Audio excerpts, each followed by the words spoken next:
Hey guys, Javen Keaton here. Figured I'd finally do my Hydroponic Systems video.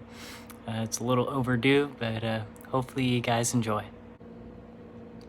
Okay guys, so for today's video, I backed up all of my content on simplyhydro.com. I basically just used it as a reference to make sure my information was correct.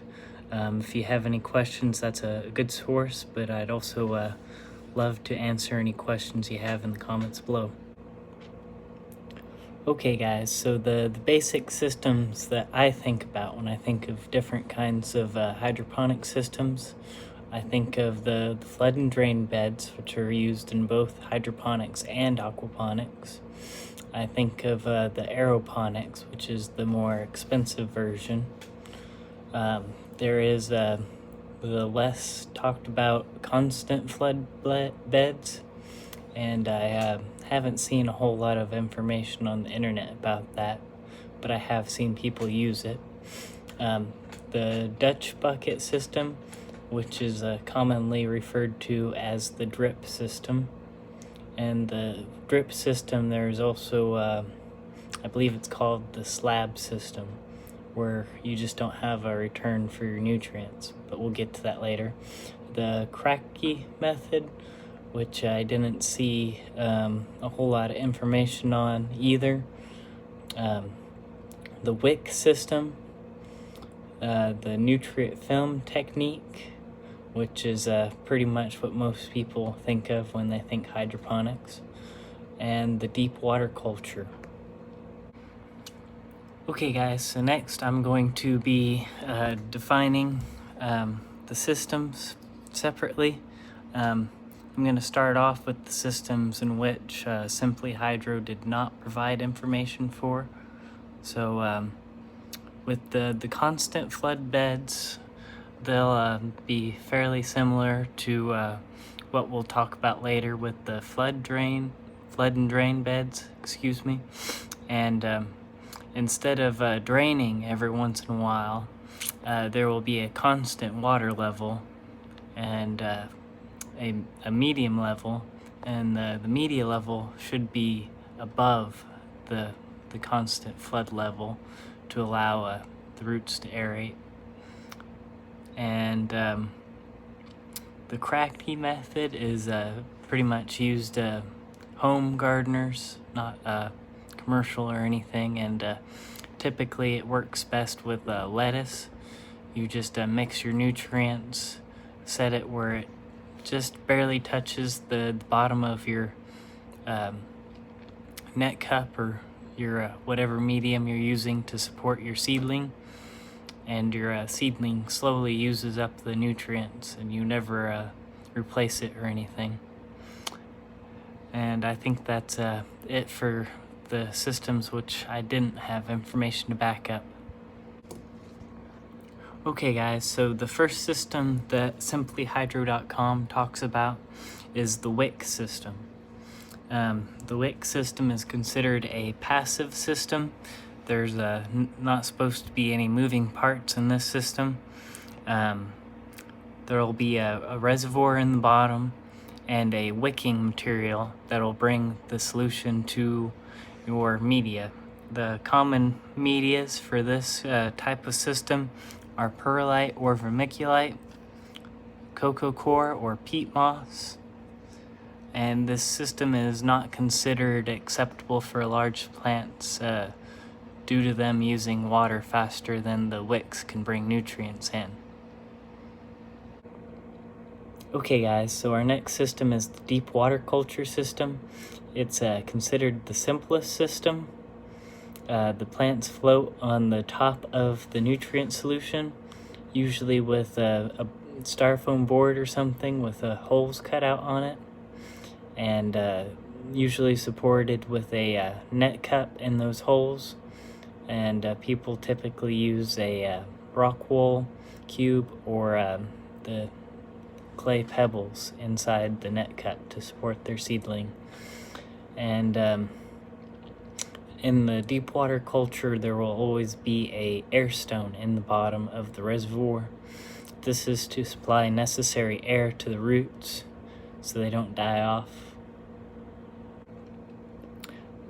Next, we have the flood and drain system. This system is popularly used in aquaponic systems as well. This system is called a flood and drain because it temporarily floods the grow bed and then it drains back to a reservoir. There's two different methods for flooding and draining. With aquaponics, I almost always see a bell siphon used. It's a very simple way to flood and drain the system. But typically I think in hydroponics a pump is always used on a timer. Medias vary quite a bit in this system, but I think gravels and clay pebbles are the most popular, and I believe also perlite can be used, but it doesn't sound like a medium I would want to use. Okay guys, so our next system will be the drip system, which will consist of both the Dutch bucket and the slab system I was talking about earlier. This is one of the most widely used systems. I think it's also considered one of the cheapest for commercial uses. This does require a pump, like most of the other systems I mentioned before. Systems that would include the Dutch bucket system are called recovery systems because they collect the unused nutrient solution and reuse them again. Non-recovery would be any system that does not reuse the used nutrients. That would be like the slab system, where they have I believe it's a rock wool slab, and they have just a little dripper that drips in there, and they control when to fill it up or not to fill it up. But I believe there's also non-recovery systems that work similar to Dutch buckets, but don't catch the excess nutrients. Okay guys, so what do most people think about when they first hear hydroponic system? Well, for most people in the world, that would be the nutrient film technique. I don't think this is one of the most popular actually used. I think it's just the most recognizable, and its features include a constant flow of nutrients down a tube of various shapes. I've seen them in all kinds of shapes. Typically the tube is slightly tilted to allow proper drainage of nutrients through the pipe, and there will also to have that constant flow, there is the requirement of a pump, and then you will also require a air stone in your reservoir to make sure that your nutrients are both I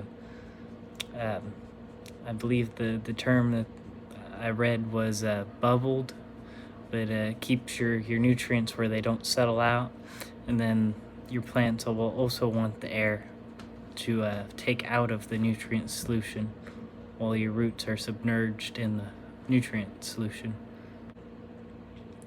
Okay guys, so the last system I will be covering today, for those of you who stuck around through the whole video, will be the Aeroponic system.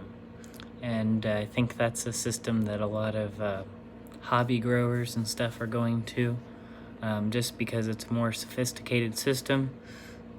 It's considered a high-tech system. The roots are suspended in air in this system, kind of similar to the nutrient film technique, except I think with the aeroponic, you're even more suspended in the air than they would be in the nutrient film technique. So this system will have a timer.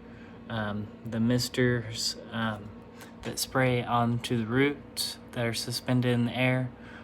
Just don't run all the time.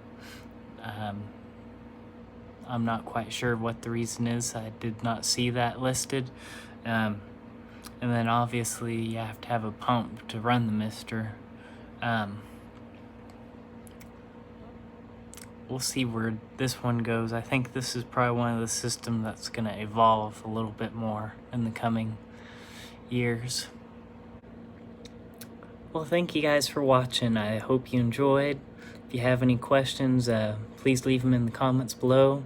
If you enjoyed the video, please leave me a like. I enjoy that. Share the video with your friends and family, and God bless all of you.